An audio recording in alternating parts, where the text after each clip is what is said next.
Okay, we are back. The bone broth has been simmering away with vegetables in it and everything else for more than I normally do because we kind of ran into some time crunches. So this is what it looks like now after, I'd say that's about 26 hours.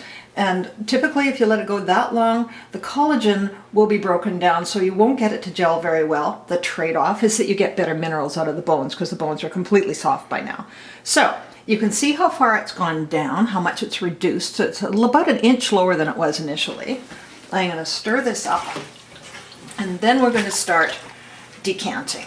So here's the rest of the materials that I need for this, the supplies I need. This is to put the jars in. The jars are busy heating in the oven because you don't want to put really hot liquid into mason jars because they will pop. Not all the time, maybe once in a while, but enough to make a horrible mess when they do. So you warm them up at about 170, the lowest your oven will go. And then when you're getting ready to when I'm getting ready to fill them, I put them in this so that if one does still happen to crack, which again can still happen even if you've heated it up, away you go. Then I've got 2 bowls and 2 sieve kind of jobbies. Now, this one goes in the sink, and that's where I offload the vegetables and the bones, which I save to use again, and I'll show you that later on. And then on this other side, there's a smaller bowl with a finer meshed sieve and a measuring cup to do some bailing. So, first things first, might as well unplug this guy. Where'd he go anyway? Okay, there he is. Unplug it.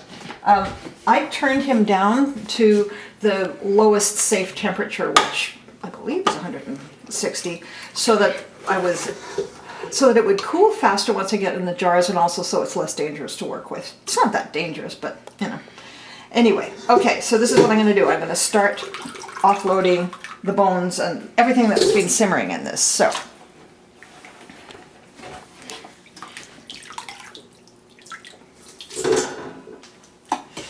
it'll take me a couple of minutes. Once I'm done that, then I'll sieve the remaining liquid through into the smaller bowl and then put it in the jars.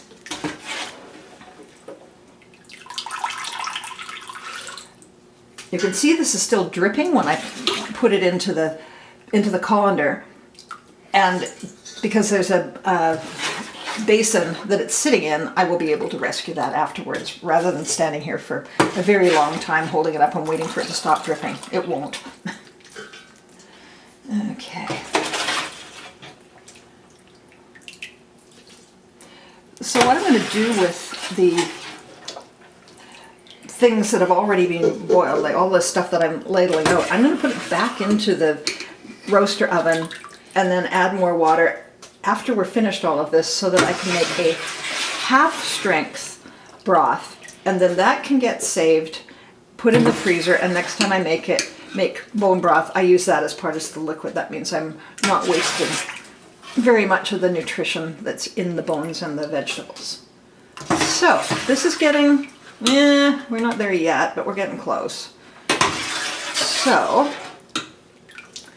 I'll just show you this next step, and then Kai can take a break until we're ready to ladle everything into the jar. So here we go. There's one. Pour it in. 2. Usually about 5 of these, and I've got enough for 2 jars.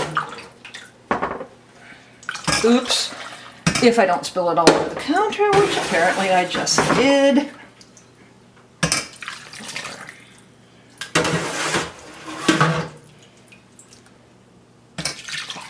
Okay, that's probably just about enough for 2 jars. So, I'll lift this out, shake out as much as I can, put it over here with the rest of the leavings. Okay, here's my sieved stuff. Now, next thing is to haul out the heated jars. And I'm going to use my favorite oven mitts for this job because they're silicone, and if I do slop on myself, I don't end up with the hot liquid going through into my hands. The silicone's great for that. So here's the jars. Oven's just hit 170, which means they are at the temperature they need to be at. Thank goodness. There's jar number 1. Jar number 2. Next time I'm buying a funnel, I'll make sure I get metal instead of plastic, because I don't like putting hot stuff into plastic, which is exactly what I'm doing right now. In it goes. Go about there, I think. Don't want to get much higher than where it starts to curve in, because we're going to be freezing this stuff and you need some headroom so that when it freezes it doesn't explode the glass. Okay, and you can see with this first one here that it's already starting to separate. The fat's rising to the top. Once it's chilled, I forgot to put in the ice cubes again, didn't I? Darn. Okay, well, we have a way to recover from this little error of our ways, and that is to go get ice cubes out of the fridge and put them directly into the containers. Okay. Here we go. So this again is cooling things down faster, so that we can get it in the fridge and get it starting to solidify on the top and then move on from there. Okay, so that's where we're at for now. And Kai will come back in a little bit to help with the next stage. Thanks, see you later. And we're back. And here's our product. This batch only made 8 jars. Quite often it makes 9 or 10, but this time it made 8. Who knows why? What you can see here is the bone broth at the bottom and then the line of fat. The fat we will be able to remove once it's all being chilled. It has to be chilled pretty solidly, and then it makes it a lot easier to just skim it off with a spoon. So we're going to put these in the fridge. If it's cold outside, I sometimes just put them in the garage until they cool down a bit. If I'm going to put them straight in the fridge, I put something like a towel down so that I'm not putting hot onto cold fridge. So that's that part. The next part is all of those lovely bones, etc., are back in the roaster oven with more water in it, and I turned it up to high so that it would start to boil, and then cook it for maybe an hour and a half and then cool it down. And then what I do with that stuff, what I forgot to do was plug it in, so now it's plugged in and now it'll start heating up. So then when it's done, when it's being cooked again, what you have is a half strength broth. And you use that in place of some of the water when you make your next batch. So cook it and then go through the same straining and cooling and freezing process that you did with the bone broth itself. Okay, and that's it for now.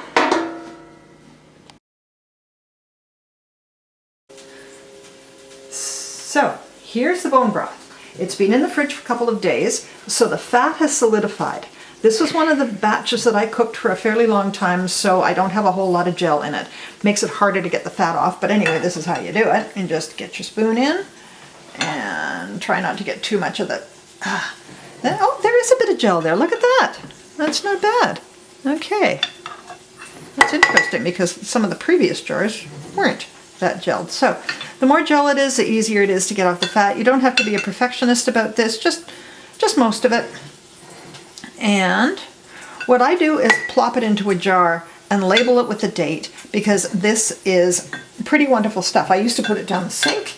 Nick said it wouldn't jam it, and he was right. It didn't clog, but I was wasting it. And what I love this stuff the most for, this is not going to go into the freezer. What I love this stuff the most for is putting it in a big pan like this, maybe 3 tablespoons, having a bunch of cut up raw potatoes, letting that melt first, then tossing in the potatoes, putting on salt and pepper, and roasting. Roasting in this stuff is divine. And that's it.